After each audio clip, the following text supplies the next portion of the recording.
Bonjour, nous sommes sur le salon des marchés financiers avec Fabien Manac, fondateur d'ATChart. Bonjour Fabien. Bonjour Lucie. Alors parlez-nous un petit peu d'ATChart. C'est un cabinet de recommandations.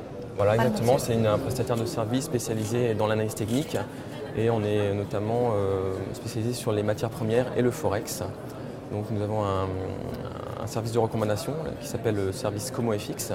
Nous recommandons donc que sur signal technique évidemment des prises de position longues ou short sur les matières premières et le forex. Donc pour les matières premières, nous nous appuyons sur les turbos et pour le forex, on se base évidemment sur le spot. Voilà. Et quelle est votre méthodologie là? Comment est-ce que vous allez faire ces recommandations? Alors en fait, on utilise des outils qui sont assez communs à l'analyse technique, mais qui s'inscrivent vraiment dans une méthodologie bien définie. On va commencer par regarder déjà la big picture, donc la vision à moyen terme. Ça nous permet de déterminer les grandes tendances, les grands niveaux de support de résistance. Après, on affine évidemment sur le plus court terme, parce que nos recommandations portent sur du swing trading, donc à peu près une semaine jusqu'à un mois. Et après, évidemment, ça dépend de l'évolution du sous-jacent. On commence par un habillage graphique assez basique, déterminer les niveaux de support résistance. On utilise évidemment les figures chartistes de retournement ou de continuation. Par la suite, on va confirmer le scénario avec la théorie des vagues d'Elliott, ainsi qu'avec les chandeliers japonais. Et pour finir, en fait, on va utiliser l'analyse numérique qui va nous permettre d'affiner la stratégie, de déterminer vraiment des points de déterminer des signaux avancés, notamment avec des indicateurs tels que le RSI ou MACD ou stochastique. Donc tous les matins, en fait, vous apportez donc des signaux.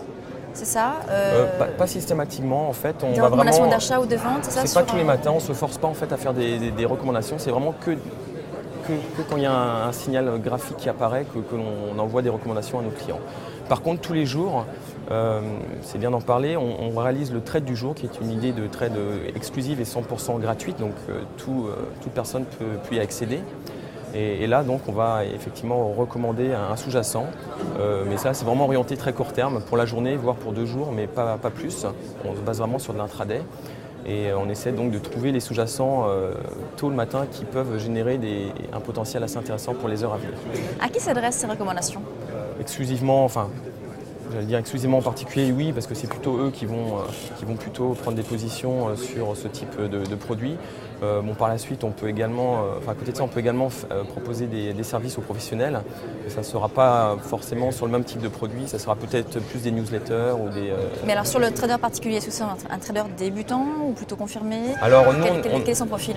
Alors en fait, on essaye dans nos analyses et dans nos recommandations vraiment de lui donner toutes les clés pour qu'il puisse bien comprendre notre méthodologie, bien comprendre pourquoi on a recommandé tel ou tel sous-jacent. Donc il a vraiment quelque chose de complet, c'est un service un peu clé en main.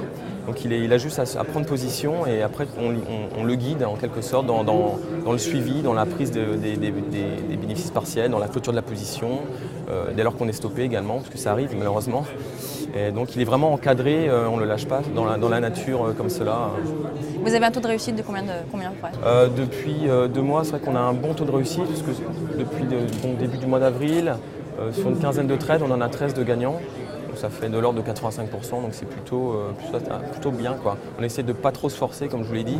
On va vraiment juste intervenir sur les signaux techniques pour justement choisir les bons trades. Voilà, minimiser le risque au maximum. Merci beaucoup. Je vous remercie.